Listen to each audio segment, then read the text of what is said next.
이 국장님, 예. 저희 방송에도 여러 차례 다뤘는데 계속 이 확대 발전되고 있기 때문에 네. 또 야당이 총공세로 나서고 있어서 다루지가 않을 수가 없는 게 네네.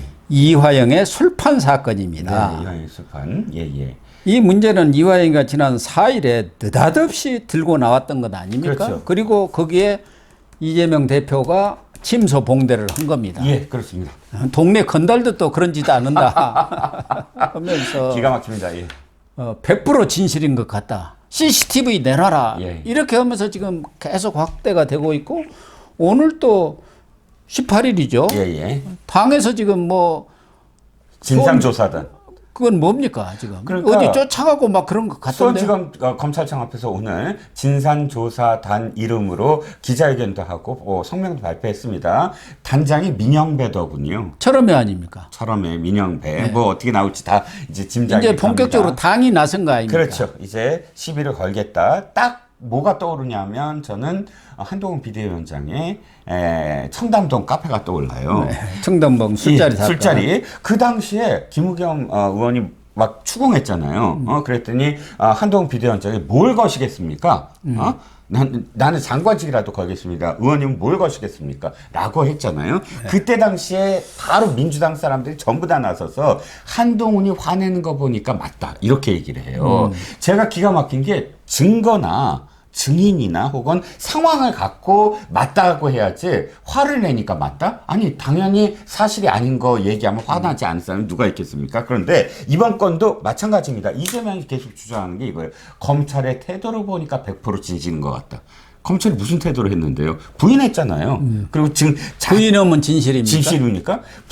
그것도 또 오늘 진상조사단이 아니 교도관들, 개호 교도관들을 다 조사하면 될 걸 왜 조사 안 하냐? 어저께 이미 검찰이 38명의 개우 교도관을 다 일일이 조사를 해서 발표를 했는데 전혀 그러니까 국민들 앞에는 다 프레임을 그렇게 잡아버리는 거예요. 계속 연어밖에 안 남게 만드는 거죠. 지난번에 생태탕만 남듯이 그렇게 해서 주입시키는 거죠. 어떤 증거를 떼더라도. 부인하니까 진실이라 한다면은 이재명은 자기 범죄 지금 몇 가지입니까? 재판에다가 뭐 10개가 넘는 혐의 다 부인하고 있잖아요. 그렇죠. 누가 보더라도 진실이 대부분 아닙니까? 네네. 그런데 지금 당에서 당 검찰 독재 탄압 대책위 또 뭐 수원지검 술판 회유 조작 진상조사단 이런 사람들이 또 지금 수원지검 앞에 몰려가 갖고 기자회견 규탄대회 오고 수원 구치소까지 지금 찾아간 거 아닙니까? 당이 이제 본격적으로 나선 거 아니에요. 그렇죠. 이걸 지금 확대 재생산하겠다. 그렇죠. 가장 비겁한 게 총공세를 펴고 나선 거. 그렇습니다. 왜 그러냐면 가장 비겁한 게 이겁니다. 자기들의 완전 소중한 이재명 대표의 기소를 앞두고 있거든요. 이 사건과 관련해서. 왜냐하면 이 사건이 구형까지 갔잖아요. 자, 15년 구형 때렸죠. 15년 구형까지 갔습니다. 상식적으로 생각을 할 때 누구야 이화영 입장에서 생각을 해보죠. 자기의 진술과 관련돼서 지금 구형이 되기 전에 이런 것들은 만약 사실이라면 재판정에서 얘기하는 게 더 나을까요? 구형이 떨어진 다음에 이걸 얘기하는 게 나을까요? 당연히 구형 떨어지기 전에 어떻게든 이 얘기를 하고 사실이라면 그래서 다 회유 협박했습니다. 다 알아보십시오 하고 얘기를 해서 자기의 구형을 낮춰야 되잖아요. 검찰의 그런 신뢰도를 떨어뜨려야 되잖아요. 자기 형량이니까. 근데 자기 구형은 다 끝난 다음에 선고 직전에 이거를 폭로를 한다? 수개월 만에? 이게 앞뒤가 안 맞는 거죠. 그러니까 뭐 때문이냐? 자기의 형량 선고는 상관이 없다. 이것을 이렇게 이야기함으로써 선고 자체를 지금 뒤집을 수는 없지만 선고 자체가 잘못됐다. 이 회유 때문에 이루어진 것도 반영을 안 했다. 그러면서 이재명 대표한테 불똥이 가는 걸 어떻게든 차단하겠다. 라는 의도라는 거죠. 그래서 검찰도 어제 반격에 나섰지 않습니까? 네.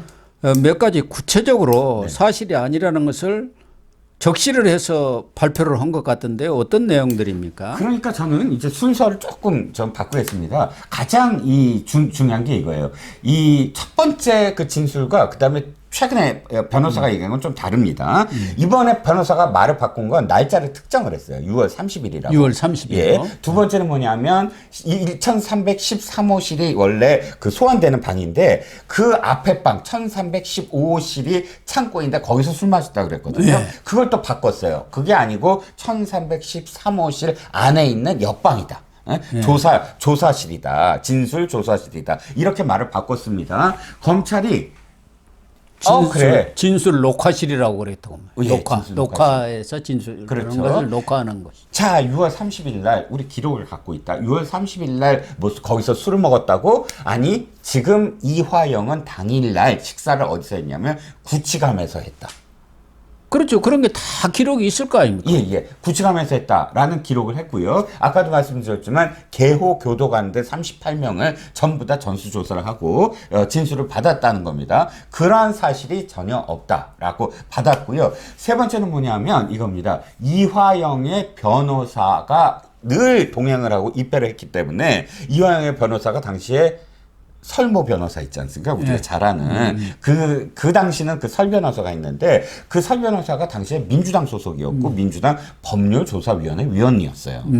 그 사람이 입회를 했고 그 사람은 다시 확인했는데 그런 사실이 없다라고 입증을 했다. 그러니까 변호사도 예, 여러 사람한테 뭐 5명인가 5번 출정했다면서 그렇죠. 6월 달에 예, 6월 다 달에만 확인을 했다는 9월부터 30일까지 5번이었고요. 다 확인을 했고요. 결정적으로 이게 왜 말이 안 되는가가 날짜가 서로 달라요. 날짜 타임머신이에요. 이건 완전히 뭐냐면 6월 30일로 특정을 했잖아요. 그러니까 6월 30일에 무슨 일이 있었느냐? 갔더니 김성태와 그다음에 또 한 사람이 방용철인가요? 네, 부회장이 여기 와서 이제 같이 있자 그러고 5시에 저녁 5시에 연어 덮밥을 쌍방울 직원들이 갖고 와서 소주를 먹으면서 얼굴이 뻘걸 정도로 술을 먹고 그 술 먹은 게 중요한 거 아니야. 그다음부터 회유를 했다는 거예요. 김성태가. 네. 자, 지금 이재명한테 뒤집어 씌워라. 이재명한테 보고했다고 해라. 그래야 네 형량이 줄어든다. 이렇게 회유를 당했다는 거예요. 이게 중요하잖아요. 그럼 그 회유를 당했다는 얘기를 왜 해요? 진술을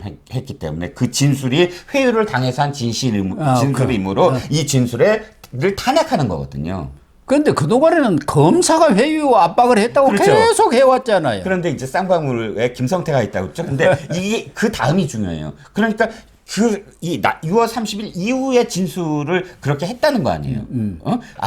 회유를 받아갖고 내가 회유 받았다는 얘기는 아니지만 검사한테 내가 이재명한테 보고했습니다. 라고 하는 게 이제 순서에서 맞잖아요. 이게 왜 결정적으로 틀리냐면 검찰한테 진술한 날짜는 6월 9일과 6월 18일이에요. 그러면은 말이 안 되네요.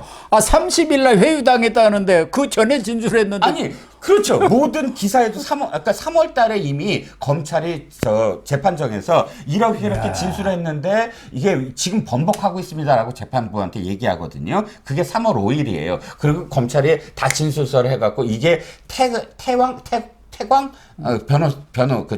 로펌에서 그 변호사가 입회했고 6월 18일은 6월 9일은 어느 변호사가 입회했고 태평양이겠죠. 태평양. 태광인가? 예, 태광이에요. 태광. 네, 두 글자. 그래서 6월 9일 날과 6월 18일 날 각각 우리가 묻지도 않았는데 스스로 내가 쌍방울과 관련돼서 쌍방울이 다 대납 처리한다고 했습니다라고 이재명한테 보고를 했다라는 말을 했다는 거예요. 진술을. 근데 이재명이도 알았다. 예. 잘 처리를 하세요. 예. 추진을 하세요. 그랬다는 거 아니에요? 라는 대답을 한 것을 이야기한 게 6월 9일과 6월 18일이거든요. 그러니까 전혀 뭐 말이 안 되네요. 30일 날 회유를 당했는데 근데 그 30일 전에. 날 술을 먹었다는 겁니다. 그럼 진술을 다 했는데 진술을 다 끝난 사람을 데려다가 술 먹어라. 이재명한테 뿌려라. 라고 이야기하는 셈이 되잖아요. 지금 어느 세월인데 대명천지에 지금 검사실 그 안에서 술을 마셨다는 게 그것도 연어회하고 회덮밥을 먹었다는 거 아닙니까? 소주에다가. 소주. 소주까지. 그러면 그걸 가져올 경우 네.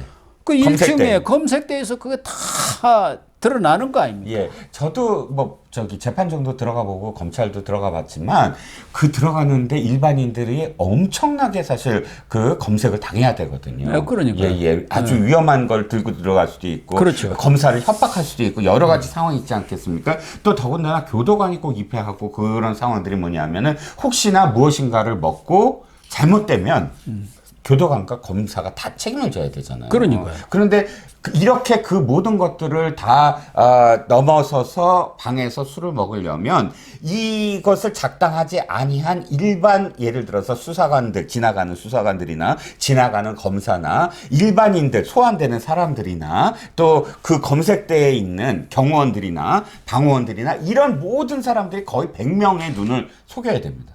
그게 어떻게 가능하겠습니까? 그렇죠. 불가능- 적당히 하지 않은 일반 제3 인물들의 눈도 다 가려줘야 돼요.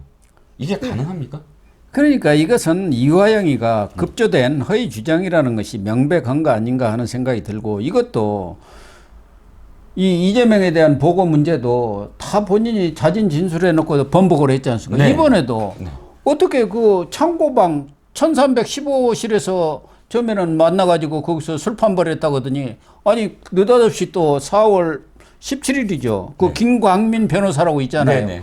민주당 뭐 경기도 도의원 하는데 그 변호사예요. 예, 이 사람이 뒤늦게 바뀐 사람이. 예, 예. 이 사람이 장소가 그게 아니고 그 검사실 내 진술 녹화실이다. 또 이렇게 바꿔버리니까 말이라는 것은 그 진술의 일관성이 있어야지 않습니까? 예, 예. 이건 뭐 믿을 수가 없죠. 제가 아까 그 어떤 뭐 방송국에서 기가 막혀서 한 말이 있습니다. 이화영의 진술이 굉장히 객관적으로 타당하다라는 이유를 뭐로 되냐면 이화영이 다 그림을 그렸다는 거예요. 그림 봤어요. 막 요 앞에 1415호가 있고 요 앞에 1413호가 있고 그 안에 방이 있고 이렇게 그림을 다 할 정도로 기억력이 뛰어나서 그 당시를 재현을 했다고 합니다. 그래서 제가 이렇게 얘기했습니다. 아니 이렇게 기억력이 뛰어난 사람이 처음에는 창고방이라고 했다가 그 건너편에 있는 뭐 방이다 이렇게 아니 그림을 그릴 정도로 뛰어난 그 기억력의 소유자가 어떻게 그 번복을 하죠? 그러니까요. 예. 전혀 이 설득력이 없는 주장이고 결과적으로 보면은 본인은 이제 6월 7일 날 1심 선고가 있지 않습니까? 신진우 재판장이 지금 아마 판결문을 쓰고 있을 텐데 예, 거기에 좀 영향을 미쳐보려는 의도가 있을 수도 있고 그보다는 이재명 과학이죠. 이재명 과학이죠. 이재명이 이것에 같은 공범이고 어떻게 보면 정범이라고 볼 수가 있죠. 그렇죠. 부지사가 하는 일이 멋대로 부지사가 할 수는 없는 거 아닙니까? 지사한테 보고를 안 하고. 그렇죠. 그렇게 되면은 불문가지입니다. 네네. 그렇죠. 뭐 불구속 가능성이 높기는 합니다만은 구속보다는. 그렇죠. 그러니까 이재명으로서는 이게 나중에 불구속 기소되더라도 그거 봐라 그렇게 술까지 먹어갖고 회유했지 않냐. 그러니까 이 자체에 신빙성이 없는 것이다. 진술에 그 신뢰성이 없는 거다. 그걸 지금 다시 주장하려고 그러는 거 아니겠습니까? 그렇죠. 이게 질적으로 다른 사건이거든요. 지금까지 대장동, 성남 FC 이런 것들은 자범이잖아요. 뇌물 먹고 뭐 받은 네. 거. 근데 이거는 국가의 안위와도 관련된 부분이잖아요. 북한과 접촉을 하고 돈을 빼돌려서 주고 나중에는 지금 유엔 제재까지도 지금 어긴 상황도 될 수 있습니다. 근데 그건 그러니까 대장동 사건과의 질적인 대응 자체도 다르잖아요. 대응 자체도 이렇게 완전히 재판을 그냥 깽판을 놓고 난장판을 놓고 마지막까지 최후의 어떤 저항을 지금 이렇게 하고 있는데 그 사안이 자기한테는 치명적이 될 수 있다라는 거죠. 궁극적으로는 민주당이 이렇게 나서는 것도 결국은 또 다른 방탄이죠. 아유, 그럼요. 국회에서 방탄뿐만 아니라 네. 국회 밖에서의 지금 방탄의 일환으로 이렇게 당 차원에서 전면적으로 나서는 거 아닙니까? 그렇죠. 이재명 구하기에. 그렇습니다. 이 사람들이 가장 지금 주장하는 게 이거. 아니, 사실이 아니면 어떻게 이렇게 생생하게 기억을 하냐. 디테일하게. 그래서 제가 기억이 나는 게 이겁니다. 아니, 똑같은 얘기를 청담동 카페에서 이렇게 얘기했다. 아, 윤 대통령이 동백 아가씨를 불렀다. 아니, 그러면서 이자들이 이렇게 해요. 아니, 사실이 아니면 동백 아가씨 같이 디테일하게 어떻게 얘기하냐. 아니 소설을 디테일하게 쓴 거예요 소설 아예. 그러니까. 그거를 갖고 거짓말을 디테일하게 한 거지. 디테일함으로 뭐 사실이 있다 이런 식의 이건 말이 어거지, 안 되는 소리입니다. 이런 어거지는 예. 참 이미 청담대 카페에서 봤지만 또다시 아니 한명숙 사건이랑 똑같이 만들잖아요. 똑같아요. 예, 진술을 그냥 그대로 복사판이에요. 모의하고 해서 진술을 그렇게 만들었다고 검찰을 탄핵하려고 하는 수법이지요. 이재명 대표도 이런 걸 가지고 어거지를 부리면 안 됩니다. 네. 누가 봐더라도 합리적인 그런 판단을 해야 할 것 아니겠습니까? 상식적인 사람이면 그렇게 될 수가 없다는 게 그동안 그 많은 주장들을 해왔지 않습니까? 무슨 옥중서신까지 내가지고 해외 압박 받았다는데 그 당시는 왜 이 한마디 말이 없었고 느닷없이 1심 판결 앞두고 이런 얘기가 나오고 있냐 그런 얘기. 라임 때도 그 드러났지 않습니까? 라임 김봉현이가 네. 지금 민주당은만 지금 인사만 돈 받는 거 얘기한다라고 협박 당했는데 사실이 아닌 건 나중에 또 다 지금 진술을 번복했죠. 그렇습니다.